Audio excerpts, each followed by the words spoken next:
Bienvenue. Aujourd'hui, on se plonge dans des concepts théologiques assez pointus, tirés des sources qui nous ont été fournies. On va s'intéresser plus particulièrement à une interprétation spécifique du jour d'expiation, appelée Dasok Choil dans ces textes. Et surtout, on va regarder comment il s'articule avec le péché, la résurrection, le jugement, et puis tous ces événements de la fin des temps, les événements eschatologiques, comme on dit. Oui, et on voit tout de suite que les documents, ils s'appuient énormément sur la Bible, sur des passages spécifiques, ils tissent comme ça une vision particulière de la manière dont la justice de Dieu serait prouvée et comment le jugement final se passerait. Exactement. Notre mission, si on peut dire, c'est de décortiquer ensemble cette lecture, cette superposition d'interprétations. Bon, alors, allons-y. Pour commencer, les sources posent une équation assez directe, hein. Le péché, c'est la transgression de la loi divine, simple, et la conséquence de ça, c'est la mort. On sent derrière des références comme Paul aux Corinthiens. Tout à fait. L'aiguillon de la mort, c'est le péché. C'est ça. Et la puissance du péché, c'est la loi. En gros, le péché nous rend vulnérables à la mort, et c'est la loi qui dit ce qui est péché. Absolument. Et ce qui est vraiment central dans l'argumentation qu'on a là, c'est le rôle qu'on donne à la résurrection. Et spécifiquement celle de Jésus. Elle n'est pas juste vue comme un miracle, mais comme la preuve. La preuve irréfutable qu'il n'avait pas péché. Ah oui, comment ça? L'idée, qui s'inspire de passages comme dans les Actes des Apôtres, la mort ne pouvait pas le retenir, c'est que, logiquement, seul quelqu'un sans péché pouvait vaincre la mort. D'accord, logique. Mais ça va plus loin. Sa résurrection devient, dans cette lecture, la démonstration que les commandements de Dieu sont justes et surtout, attention, réalisables, que les humains peuvent les suivre. Réalisable. Oui, un peu comme Paul le suggère aux Romains quand il dit que Jésus est déclaré Fils de Dieu avec puissance par sa résurrection. Donc ça ne valide pas que Jésus, ça valide la loi elle-même. Donc, si je suis bien, vaincre la mort par la résurrection, ce n'est pas qu'une victoire perso, c'est aussi une validation du système divin tout entier. Exactement. Et pour les croyants, l'idée de s'unir à la mort et à la résurrection du Christ, on pense à Romains 6, là ça prend tout son sens. C'est en mourant au péché, symboliquement, qu'on échappe à son emprise et à celle de la mort, avec la promesse de notre propre résurrection. Voilà, tout à fait. Et c'est là que ça devient particulièrement intéressant, je trouve. Les sources parlent ensuite des fils de Dieu. Paul en parle dans Romains 8. Il dit que la création attend leur révélation avec impatience. Oui, Leur résurrection à eux, qu'on appelle ici la première résurrection, elle semble jouer un rôle, mais alors crucial. tout à fait. Cette première résurrection, elle n'est pas vue comme générale. Elle concernerait un groupe précis, un nombre défini de témoins. Souvent, on les identifie aux martyrs dans l'Apocalypse, chapitre 6. Leur retour à la vie arrive avant les autres. D'accord. Et selon ces textes, leur résurrection, c'est pas juste une récompense. C'est présenté comme la preuve ultime, à l'échelle cosmique, que les commandements de Dieu sont non seulement justes, mais qu'il est possible pour des créatures de les suivre, fidèlement, jusqu'au bout. Mais pourquoi? Pourquoi cette preuve est si indispensable, selon eux? Qu'est-ce que ça change pour la création? Ah, excellente question. C'est vraiment le cœur du truc. L'idée, c'est que cette démonstration publique, irréfutable, elle est nécessaire pour justifier Dieu.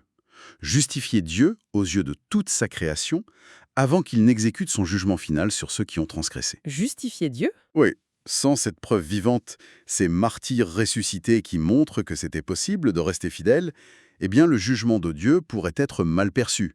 Il pourrait sembler arbitraire ou injuste aux autres créatures, anges ou autres. Les sources parlent même du risque que ça provoque une nouvelle rébellion, un second Satan si on peut dire, si la légitimité du jugement n'est pas prouvée avant. D'accord, je vois. Donc l'argument, c'est que la résurrection de ces témoins, c'est une sorte de pièce à conviction cosmique, une validation publique avant le grand procès final. C'est un peu ça, oui. Ça dépasse le salut individuel, ça établit la norme même du jugement. On pense peut-être à l'image dans l'Apocalypse 11, le temple qui s'ouvre, l'arche de l'alliance, le symbole de la loi. Exactement. Une fois que la vérité et la faisabilité des commandements sont prouvés, comme ça, alors le jugement contre ceux qui les rejettent, Jean en parle, Paul aussi, peut avoir lieu, et être perçu comme juste par tout le monde. Voilà, la légitimité est établie. Alors, ça nous amène au calendrier. Quand est-ce que ça se passe, tout ça? Les sources insistent. Cette première résurrection, c'est à un moment précis, au son de la dernière trompette, la septième, comme Paul l'écrit aux Corinthiens. Exactement. Et la chronologie qu'on trouve dans ces textes, c'est un peu comme des poupées russes, tu vois, emboîtées. Les 7 trompettes de l'Apocalypse, elles sont déclenchées par l'ouverture du 7e sceau, Apocalypse 8. D'accord, le 7e sceau contient les 7 trompettes. C'est ça. Donc, l'ouverture de ce sceau final, ça marque le début d'une période charnière.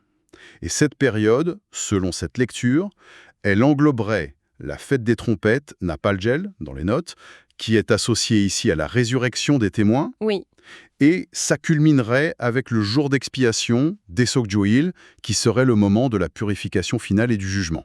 d'accord. Donc, fête des trompettes pour la résurrection, jour d'expiation pour la purification et le jugement, le tout lancé par le 7e sceau. C'est la séquence proposée, oui.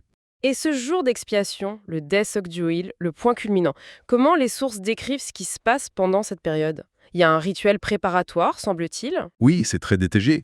Et ça s'inspire beaucoup du rituel du Lévitique, chapitre 16.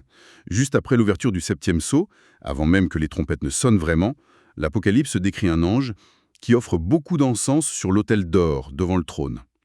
Et cet encens, c'est dit explicitement, c'est lié aux prières de tous les saints. L'encens, comme dans le Lévitique. Exactement. Dans le Lévitique, le grand prêtre brûlait de l'encens pour faire un nuage protecteur quand il entrait dans le lieu très saint, devant le propitiatoire. Ici, les sources interprètent ça comme un symbole, une préparation à la purification de toute la création. C'est comme une intercession, une protection mise en place avant le grand nettoyage cosmique du péché qui va arriver. Une préparation, donc. Oui, et il faut noter, les textes le rappellent via Lévitique 23, que la fête des trompettes, premier jour du 7e mois, et le jour d'expiation, 10e jour, sont bien distincts. Mais cette phase préparatoire avec l'encens, elle commence dès l'ouverture du 7e sceau. Ça signale que toute la période d'expiation est imminente.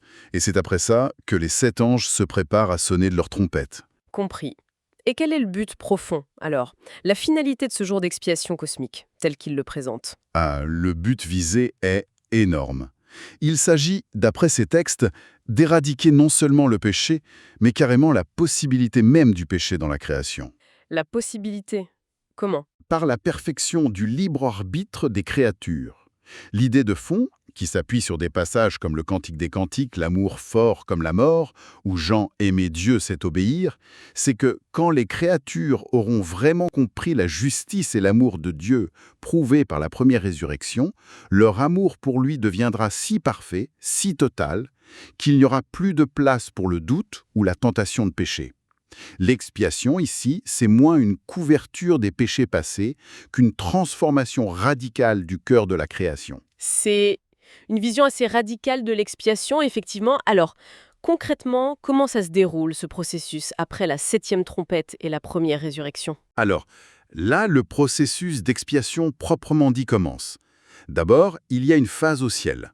En s'inspirant d'Apocalypse 15, verset 8, le temple rempli de fumée, où personne ne peut entrer, et en faisant le parallèle avec Lévitique 16, le prêtre seul dans le sanctuaire, Jésus est vu comme purifiant le sanctuaire céleste, le vrai lieu très saint, quoi. Il le purifie des traces symboliques des péchés qui s'y sont accumulés. Pendant qu'il fait ça au ciel, Pendant ce temps, sur terre, le jugement se déploie. C'est là que les 7 coupes de la colère de Dieu, les 7 fléaux sont versés. Apocalypse 15 et 16. les fléaux. Oui, c'est le jugement direct sur ceux qui persistent dans la rébellion. Et c'est aussi présenté comme une rétribution pour l'oppression, le meurtre des saints et des prophètes. Apocalypse 16 le souligne bien. Sur terre, où sont les martyrs qui viennent de ressusciter? Ils sont touchés? Bonne question. Les textes suggèrent que non. En se basant sur 1 Thessaloniciens 4,17, enlevés à la rencontre du Seigneur dans les airs, on comprend qu'ils ne sont pas sur terre à ce moment-là. L'Apocalypse 15 les décrit sur une mer de vers célestes, en train de chanter, après avoir vaincu la bête. Donc ils sont épargnés. L'interprétation est qu'ils sont épargnés, oui, parce qu'ils sont avec Christ dans les airs ou dans une dimension céleste. Et aussi, peut-être, parce que leur nouveau corps spirituel glorifié, on pense à Jésus qui passe à travers les murs après sa résurrection, dans Jean 20, n'est plus soumis aux mêmes choses. D'accord. Purification céleste, jugement terrestre par les fléaux. Et ensuite, quelle est la prochaine étape dans cette chronologie? Après la purification du sanctuaire céleste et les fléaux sur terre, l'action revient sur la planète. C'est le moment où Christ intervient directement avec les armées célestes, Apocalypse 19, verset 14 les mentionne. Et certains pensent que ces armées incluent les saints glorifiés qui viennent de ressusciter. Et ils interviennent pour quoi faire? Pour juger et vaincre les forces rebelles sur terre, la bête, le faux prophète et leurs armées. C'est décrit dans Apocalypse 19, versets 19 à 21. D'accord. Et là, les sources font un autre parallèle avec le Lévitique chapitre 16, versets 18-19. L'expiation de l'autel extérieur, l'autel des holocaustes. Dans cette lecture symbolique, cet autel extérieur, ça représenterait la terre ou peut-être le séjour des morts, Hadès, qui est purifié par ce jugement final des rebelles. Et après ce jugement sur Terre, Il reste une étape. La toute dernière étape décrite dans cette séquence d'expiation concerne Satan lui-même, en écho au bouc émissaire du Lévitique 16, celui qu'on envoyait au désert pour Azazel avec les péchés d'Israël. Satan est ici lié et jeté dans l'abîme. Le terme Mudjokael, Mudjoageng, est utilisé dans les notes. Il est emprisonné là pour 1000 ans, Apocalypse 20, versets 1 à 3, pour qu'il ne puisse plus séduire les nations pendant cette période. C'est ça qui conclut ce jour d'expiation cosmique. d'accord. Reprenons juste pour être sûr d'avoir bien tout saisi, parce que c'est dense. Si je résume l'argument des sources, tout démarre avec le 7e sceau, qui contient les 7 trompettes. La 7e trompette est le déclencheur clé de la première résurrection, celle des Oui, témoins. c'est ça. Et cette résurrection, c'est pas une fin, c'est la preuve cosmique nécessaire pour valider la loi de Dieu, montrer qu'elle est faisable. Exactement. La justification préalable. Et c'est seulement après cette preuve que le processus du jour d'expiation d'Aïsoktuil peut légitimement commencer. Avec la purification cosmique et le jugement. C'est bien ça le schéma. Et c'est exactement la structure qui est présentée dans cette interprétation, oui. Le jour d'expiation, d'Esoctuil, devient une période qui englobe plusieurs événements majeurs qui s'enchaînent. Purification du sanctuaire céleste, jugement sur terre par les 7 fléaux, qui d'ailleurs sont vus comme faisant partie de la 7e trompette, le 3e malheur d'Apocalypse 11 et 15. Ah oui, d'accord. Ensuite, jugement final des armées rebelles sur terre, et enfin la mise hors service de Satan pour 1000 ans. C'est un processus en plusieurs actes. Le but, établir la justice de Dieu aux yeux de tous et perfectionner le libre arbitre pour que le péché ne soit plus possible, par amour et compréhension. Donc la fête des trompettes, Nafalgiol, la résurrection et le jour d'expiation, Daesokjil, purification et jugement, sont hyper liés. Intimement liés, oui. Et il se déroule dans le temps ouvert par le 7e sceau. Alors, qu'est-ce qu'on retient de tout ça, au-delà de la chronologie des prophéties, qui est très précise ici? Ce qui ressort fort, je trouve, c'est que la résurrection, en tout cas cette première résurrection, elle a une fonction très particulière. C'est pas juste la vie éternelle pour certains, c'est un événement public, une démonstration essentielle pour prouver que Dieu est juste, que ses lois étaient légitimes, avant de régler définitivement le problème du péché dans l'univers. Tout à fait. Et ça nous laisse avec une question de fond assez vertigineuse qui dépasse même la Bible. Ces textes insistent sur une sorte de besoin pour Dieu de justifier ses propres actions devant sa création. Il devrait prouver ses lois avant de juger. Le but, c'est de garantir une adhésion future basée sur un amour libre, éclairé, pas sur la soumission ou l'incompréhension. Alors, si on prend au sérieux cette idée de preuve cosmique comme condition de la justice finale, quelles sont les implications pour notre façon de penser la souveraineté de Dieu, la liberté humaine ou même la nature de la justice ? Ailleurs, dans d'autres systèmes de pensée, philo, pourquoi pas juridique. C'est une sacrée piste de réflexion pour terminer. Voilà de quoi méditer.